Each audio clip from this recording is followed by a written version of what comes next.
fuck Hassan derangement syndrome losers literally think that this dude is backing out an event that because I'm also participating in it. Are you out of your fucking mind? Are you out of your fucking mind, dude? It's so crazy. It is so fucking crazy that dudes on the internet run on drama as opposed to cash going to Cuba. Also, this generation's most brilliant mind, Nick Shitley, is at CPAC. We're going to be talking about that as well, obviously. Clavicular got arrested. Unbelievable. Unbelievable crime. And protesters taken to the streets in the Philippines over Iran war emergency. And then we'll talk about the RGC revelations in a second. I gotta pee. Are angry. They're angry about the soaring cost of fuel, the fact they can't afford it. They're angry that they feel their government isn't doing enough. And it says something so stark about the impacts of Donald Trump's war in Iran and how it's spreading all the way here to this continent, some 4,000 or 5,000 miles away. Now, the people here are marching towards the presidential palace. There's a good couple of hundred of them. I just want to show you around. There are students, there are people who drive taxis, there are agricultural workers, there are fishermen, and they are really, really angry. The cost of fuel in the Philippines has more than doubled since the start of the war in Iran back in the end of February. And the Philippines is the first country in the world to have declared a state of energy emergency, essentially, according to the government, that they are at imminent risk of running out of fuel. And the government has said just this week that they only have about 45 days of fuel left. Think of that, 45 days. And there has been real demonstrations here of who they direct that anger at. A lot of anti-American statements, a lot of anti-war statements. Let's take a step back and just remind ourselves why this is such a problem for the Philippines. The Philippines buys 98% of its fuel from the Middle East and from the Gulf states, places like the UAE, Saudi Arabia and others. And the vast majority of that has to travel through that crucial Strait of Hormuz, but the Strait of Hormuz, of course, controlled by Iran and has been largely closed for these past weeks. And that means places like the Philippines are in real crisis. I mean, speaking to people here, fishermen and farmers and taxi drivers saying they are currently running on losses if they even go to work because the cost of fuel is so high and that they are just not able to afford those sort of prices. Remember, of course, the Philippines is far from alone in this region. Asia is by far the most exposed continent to the Strait of Hormuz. 84% of all the oil and liquefied natural gas that goes through that strait is bound for Asia. And so there are many economies in this region who are suffering terribly. Places like Vietnam has ordered people to work from home. Schools in Pakistan have been closed. Schools in Laos have reduced the number of days the students can go to school.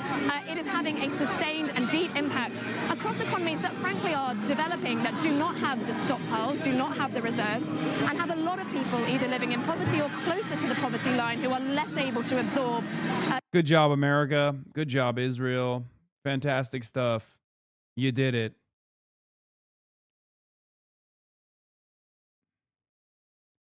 Protesters also blamed strangers to pressure. Students, no strangers to protest. Yeah, they're also straight up blaming. They just released an updated version of this. Protesters blame U.S. imperialism for the crisis. –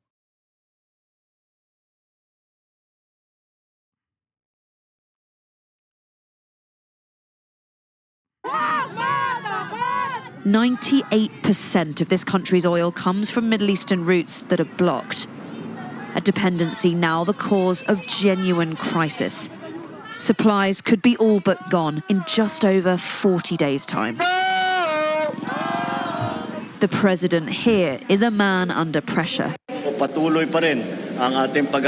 Straight up a cancer on the entire world, dude. We are a cancerous entity. Straight up. Us and Israel. Big cancer and little cancer. We are continuing to look for additional supply.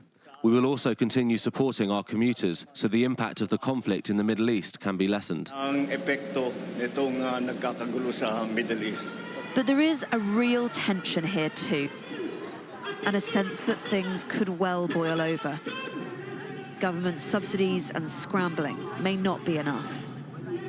The problem here, and the reason these people are so worried, is that there doesn't seem to be an end in sight to all this. And energy shocks, by their very nature, take a while to bite and longer to work their way through.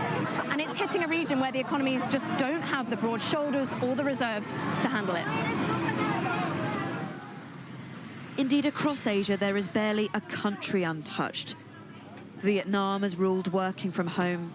Bangladesh has rationed fuel and closed universities. Back in Manila, they're not shy with their sense of what or who is responsible. Who do you blame for the fact that the fuel prices are so high? Whose fault is it? Number one, the U.S. imperialists. The U.S. imperialists? Yes. I mean, because the Philippines is a long-standing ally of the U.S. Is that something that you would like to see change? Yes. Really? Yes.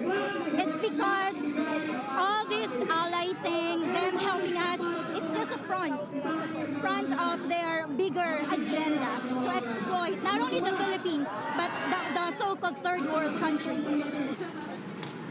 Expensive fuel will mean expensive food. The price of rice here has doubled already. And in a region where millions already live in or close to poverty, we may yet only have a glimpse. By the way, not that it matters, but apparently this is, I didn't even know this was a progressive victory event until they released it. They've been constantly asking me to be a part of it for like the last week or so. And I was like, fuck it, why not? Sure. And Progressive Victory has revealed that the reason why Graham Plattner didn't actually like back out, but had a scheduling conflict from the start, and that they had released that he was going to be on it before actually getting his name on the, before getting the full confirmation. I have no reason to believe that this is for any other reason. And it's unbelievable, or I guess the most believable thing, that like all of these like fuck Hassan derangement syndrome losers literally think that this dude is backing out an event that because I'm also participating in it. Are you out of your fucking mind? Are you out of your fucking mind, dude? It's so crazy. It is so fucking crazy that dudes on the internet run on drama. They think that Graham Plattner was like, oh my God, Hassan is going to be a part of this? I have to get the fuck out of this. I can't touch this with a 10-foot pole. And there are, like, I'm seeing it. There's like people who legitimately think that this is the case. I think a guy like Graham Plattner has a lot more consequential red flags that he has to deal with personally, that he has dealt with successfully, as a matter of fact, than being associated with someone like myself. Liberals are so funny. After literally calling him a fucking neo-Nazi for months, they fantasized a world where he was actually anti-me, and then they're like, okay, I guess he's not a neo-Nazi. He's good now. Like, it betrays your first principles. Like, you are so unprincipled. You literally just operate on fucking Hassan derangement syndrome, brother. I'm a goddamn Twitch streamer. Wake the fuck up. What is this? So far today, Michigan State rep. Who is this? Michigan State rep, Maine U.S. candidate. Graham Plattner decided not to rally this weekend for Michigan U.S. Senate. Wait, what? They're not fucking rallying for Abdullah Syed. These people are, what is happening? Is there a world where pro-Israel people don't fucking lie? Like, is there a world where people who are, you know, super invested in defending Israel can just like do it sincerely? Why does it always have to be straight up fucking lies? It's so crazy.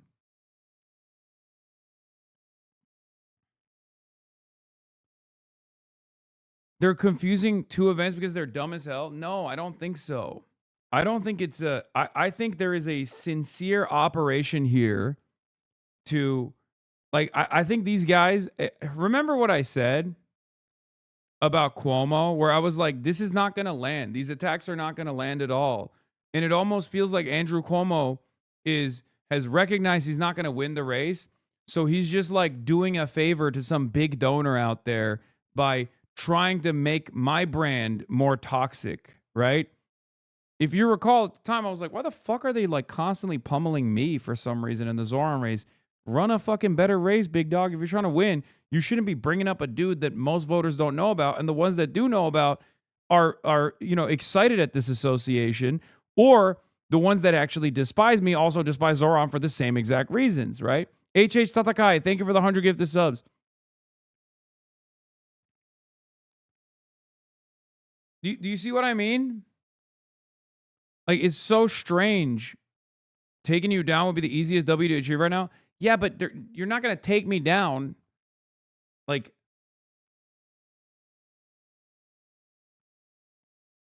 that's okay.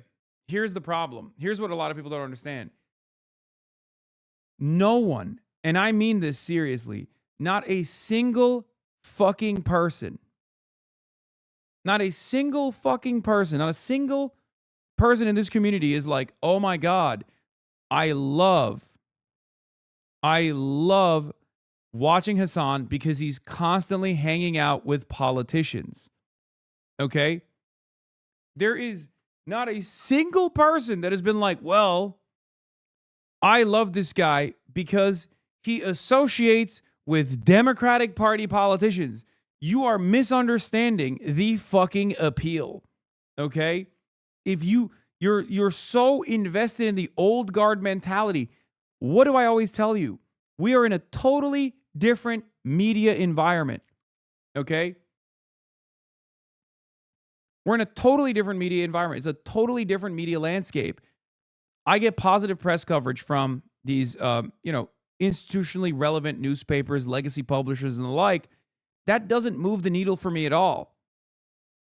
What moves the needle is like going on the Theo Von podcast, right? Like that is actually where the real audiences are, right? Going on and doing one appearance on Theo Von or a Joe Rogan or something like that is infinitely more valuable as far as like reaching out to a broader audience than getting 1,000 New York Times articles written about me. I hope people understand this, okay? However, a lot of my haters are old guard boomers, okay? A lot of my haters are old guard boomers who think, oh, associating with a politician is the peak of legitimacy, or being in the New York Times is the peak of legitimacy. Like, it doesn't work that way, okay? Sure, it gives you a little bit of clout with, like, relevant people, okay? But the reality of the matter is, if we're just looking at it from a pure algorithmic basis, a pure quantitative approach shows that when I fucking interview politicians, the numbers go down. People don't come in here to hear about the politicians and their takes. They come in here to hear my takes. That's why politicians come to me, not the other way around. And it's funny because, like, a lot of people in the media that are intelligent enough, or a lot of people in the political world that are intelligent enough, understand that. And they also falsely associate me with being like the singular party for why so many young people in the base of support in the Democratic Party are anti-genocide and anti-Israel. Yeah. They think that you're the reason the base is so anti-genocide and anti-Israel. They want to make you be toxically progressive politicians so that progressive politicians don't associate with you, because if they collab with you, it lends them some authority, authenticity.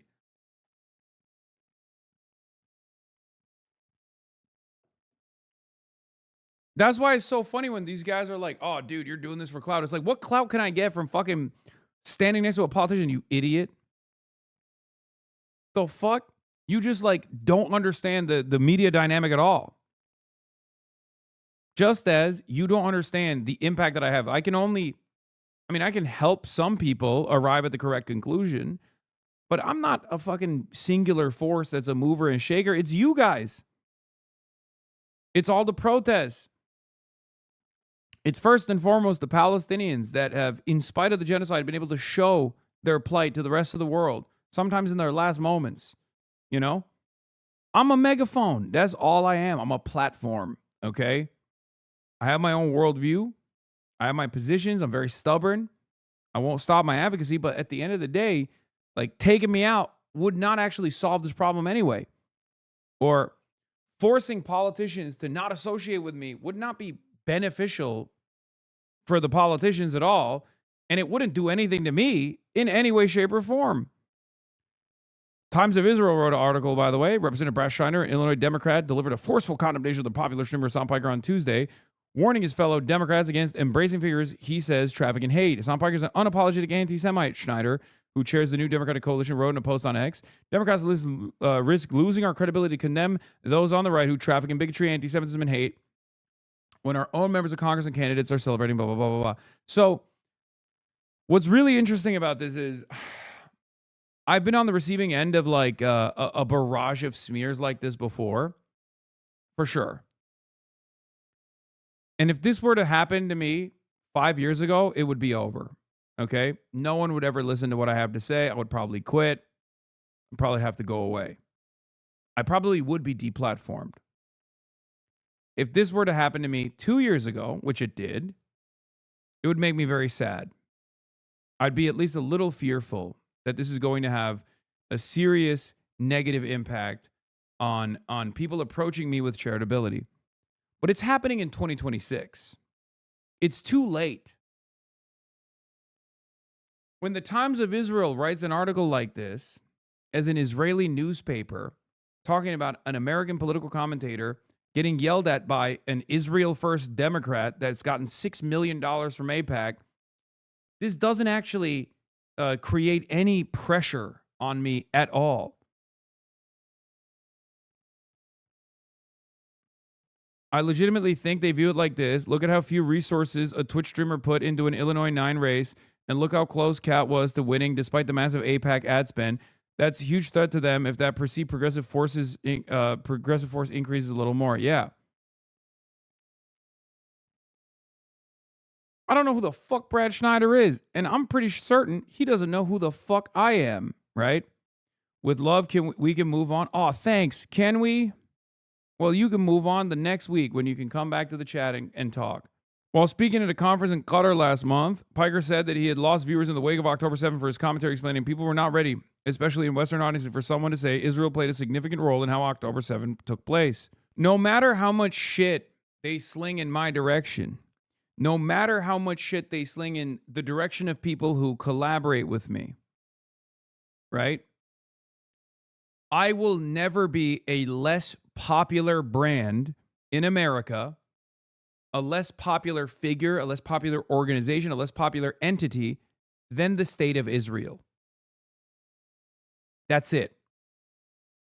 And even if I were to become a less popular entity than the state of Israel itself will still be far less popular than whoever else takes my place.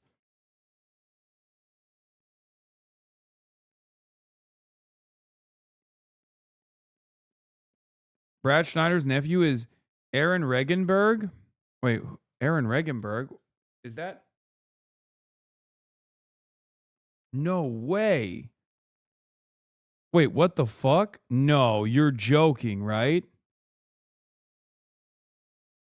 No. No, that's crazy. Aaron is wonderful. I won't reveal there's Wikipedia told me. Wait, that's crazy. Aaron is great.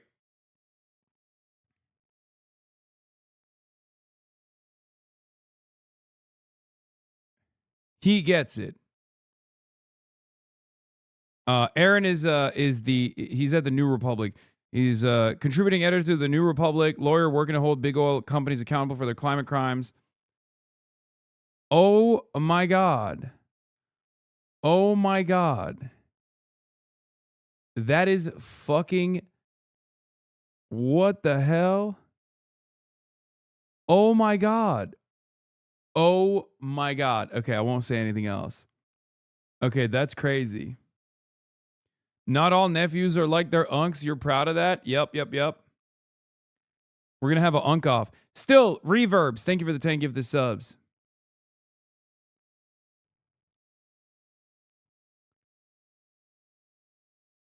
No, Aaron is great, regardless of his uncle. Actually, this makes it even more interesting. It makes it infinitely more interesting that,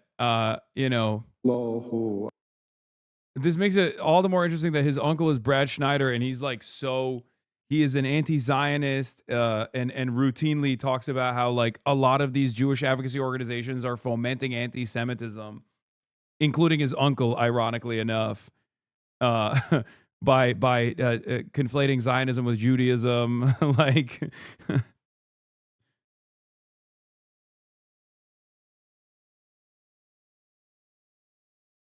that's got to be a wild Thanksgiving dinner. On Iranian television, revolutionary guards praying amid their missiles in an underground tunnel. State propaganda, yes, but also evidence of the forward planning which has kept Iran fighting this past month, making America's own planning for this war look woefully inadequate. Only a third of Iran's missiles have been destroyed for sure, according to US intelligence officials. Their anonymous briefing seemingly contradicting Donald Trump's claims that he has already won. The Pentagon says American airstrikes have hit more than 10. Oh, Wall Street Journal revealed it? Okay, so it's real. According to Wall Street Journal, citing U.S. and Saudi officials with knowledge on the matter, several U.S. service members were injured in the Iranian ballistic missile attack on Prince Sultan Air Base in Saudi Arabia earlier today. The Pentagon has yet to respond with a comment. The IRGC also claims that it struck U.S. naval assets and personnel at Shuaik Port in Kuwait City and along the Dubai coast during Wave 84 of Operation True Promise 4.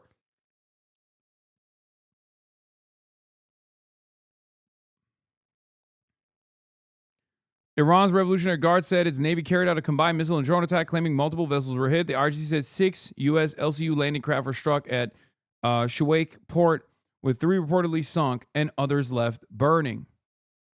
It said that Qadr 380 ballistics and cruise missiles were used in the attack. Simultaneously, kamikaze drones targeted what it described as U.S. drone unit personnel at coastal positions and a hotel in Dubai. The statement claimed a large number of U.S. personnel were killed. I don't know about that. Claims versus confirmed damage. The Kuwait Port Authority confirmed that the Shuaik port was targeted by a drone strike at dawn, causing material damage on March 27th. The UAE Ministry of Defense reported the detection of 16 ballistic missiles and 121 UAVs, drones, on March 27th. Air defense systems successfully intercepted 15 of the missiles and 119 of the drones. Yeah, I don't believe that. Loud explosions heard across Dubai were attributed to these mid-air interceptions. Yeah, by the way, with these, with the Gulf states and in Israel, they do this too. They greatly, and Ukraine does this, Russia does this, everyone does this.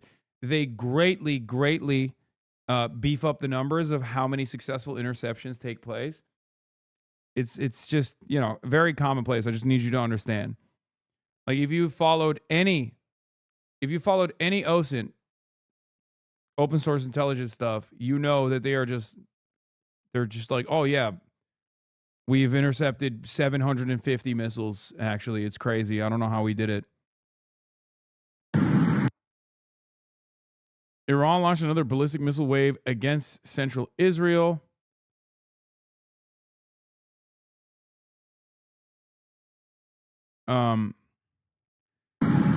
As footage shows impacts from cluster munitions in Tel Aviv. How do they still have so many missiles left? What do you mean? They got fucking unlimited stock, baby. Yeah, also no sirens. Did you notice that? No air raid sirens. Interesting.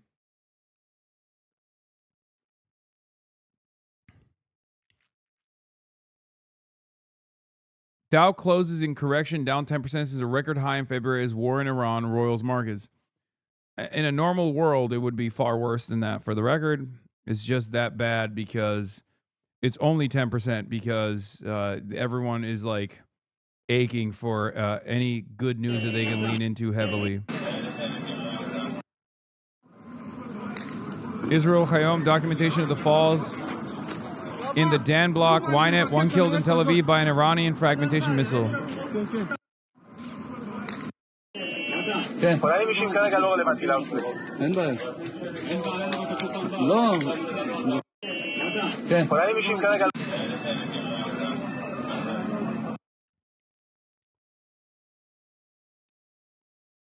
Wall Street Journal reveals for the second time. Oh, shit. Even fucking Google Chrome gets busted on this new beefy boy that I got.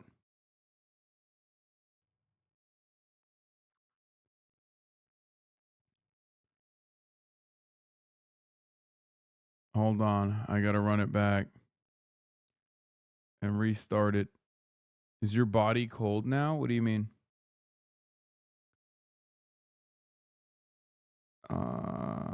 Where is the history?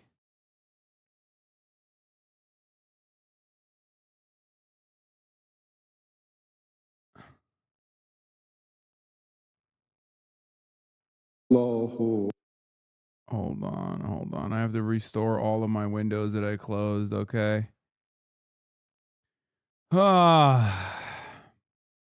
Chrome just sucks as a Chrome user. Is so badly optimized. I know. I know.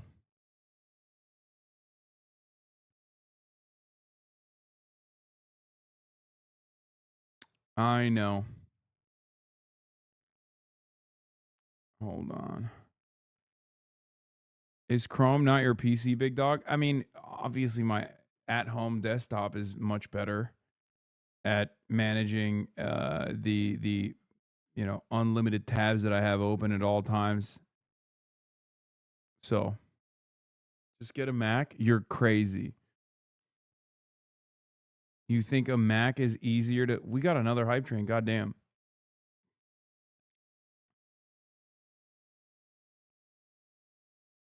You think a Mac is easier to stream with? You can't stream on a Mac. Macs are notoriously worse at... Like, you can't stream on a MacBook.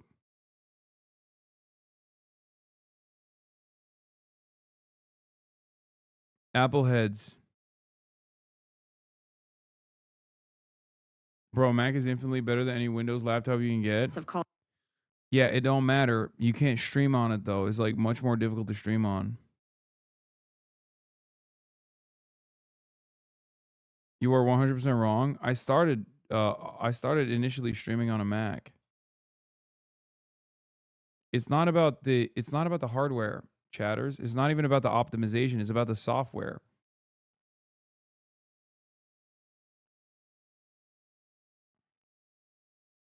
OBS is open source? Wait, what?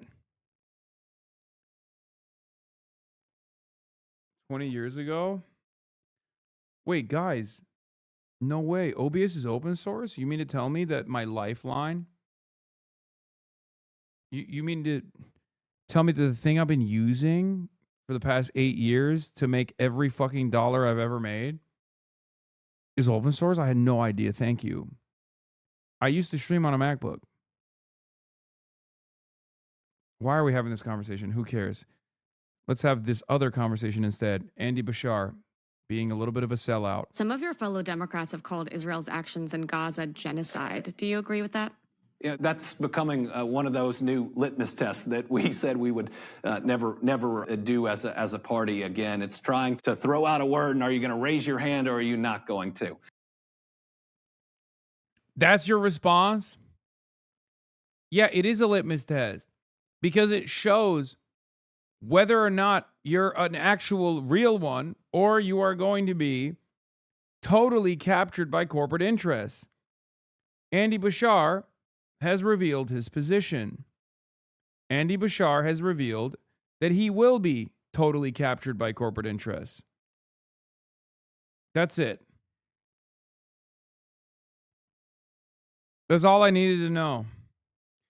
I mean, I had my suspicions anyway, but it's over. It's a wrap. I understand that Israel was hit with a terrorist attack, the likes of which it had never seen, and it has been through a lot, and that it deserves the right to defend itself and to eradicate that terrorist organization. I believe that it could have been done without a lot of the suffering, but I put a lot of that blame also on Donald Trump. If he'd have said, we are coming in and we are bringing food and aid, and you're going to make sure that we're safe, it would have happened. But given that, I mean, back to the AIPAC question, should Democrats be taking money from AIPAC?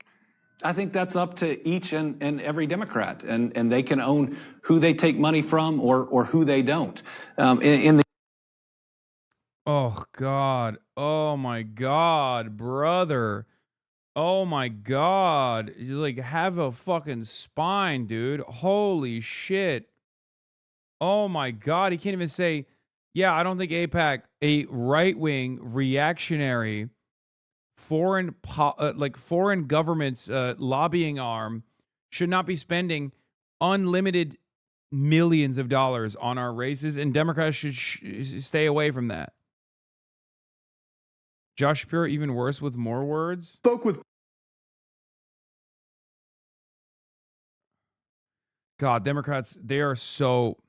I mean, I think there's a really good lane here. Okay. I think there's a really good lane here. These guys don't understand. They refuse to read the room. They are unable, they are wholly unable to read the room and address the desires of the base. So I think there is a really unique opportunity here for some banger candidates. Okay. Which, judging by the way that they're attacking me right now, whoever comes out and also speaks out against Israel with zero uncertainty is probably also going to be on the receiving end of shit like that, but they just need to stay strong. Okay? But this is very clear that like the party and all of the front-facing candidates for 2028, they want this. They want this. They want Gavin Newsom. They want Andy Bashir. This is exactly what they want. They don't want someone they want someone who will do apologies. Yeah, dude, stop doing leftist purity culture litmus tests. You're driving away normal people. What's next? Are you going to need Democrats to be against pedophilia, murder? Geez, you lefties and your purity culture. That's what it sounds like. Trump just said Cuba is next at a Saudi council. Oh, fucking Christ. Scumbag. In the end, I think people need to be clear about their stance on the. I mean, even, yeah, Plattner actually is like low key a good example of this. I will, however, say, like, there is a, by way of consulting groups, by way of consulting firms and ad firms, some of which work with, beloved candidates who I am closely associated with. There is this like weird coalition that I'm seeing. McMorrow is aligned with Liz Smith. Liz Smith is the media whisperer. She was Pete Buttigieg's, comms person as well. And McMorrow has hired Liz Smith, and Liz Smith is anti-Abdul El-Sayed. Liz Smith is very close, from what I understand, with Morris Katz, who is the whiz kid that a lot of people wrote extensively that they claimed was like responsible for Zohran Mamdani's campaign victories.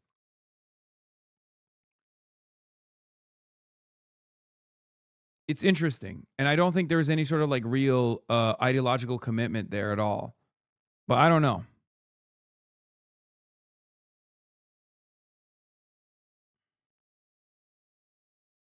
Yes, Morris Katz is very good. The Fight Agency is very good. They're even working. I mean, they've talked about taking their talents over to across the pond and working with Zach Polanski as well. They also work with Tallarico. They also work with Plattner, Graham Plattner.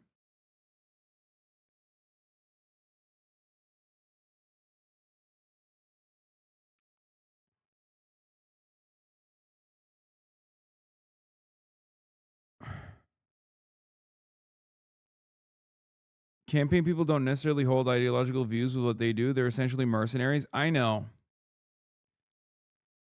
James Tallarico goes, who Twitter lives in progressive things, Rizlas Bashar is? Yeah.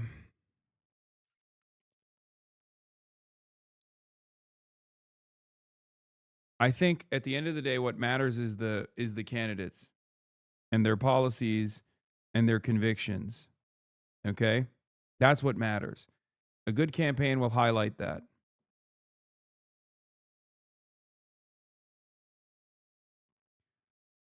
Green activists called Jews abominations in league WhatsApp chat.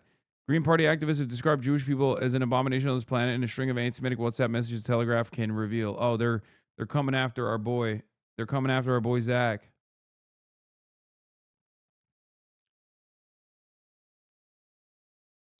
Ay, ay, ay. Anyway, I have to go. It's not true. What is this? Oh, actually, they were describing Jewish supremacists as an abomination on this planet. Clickbait bullshit. They were Jewish supremacists. She's using the correct description. It's us who have been scared into using the word Zionist because of the fear of being labeled anti-Semites. Enough of being starved or hurting their feelings while they murder and starve children. Yes, take back the narrative and true meaning of the term, particularly Zionism and Semite. They're an abomination on this planet. When the first Twitter handle I was shared with Dr. Aldawan, now she's going to call the people who have destroyed her and her family.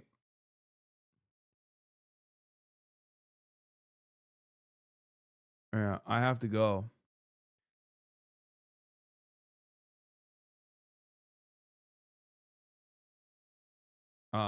Unfortunately, I have to do an actual half day again because I have an event that I have to go to. The clavicular school walkout. 4.5 hours. I know it's busted. It's fucked up. But like I've said already, I will be possibly attending if it's at the same time frame as my stream. I'll be attending a No Kings rally potentially tomorrow. And I will have Effie Phillips Staley on. And I'll also do that rally thing, the anti-war rally thing that they wanted me to do that I guess Grand Planner backed away from. But in any case, that's what we got for today. I love you guys.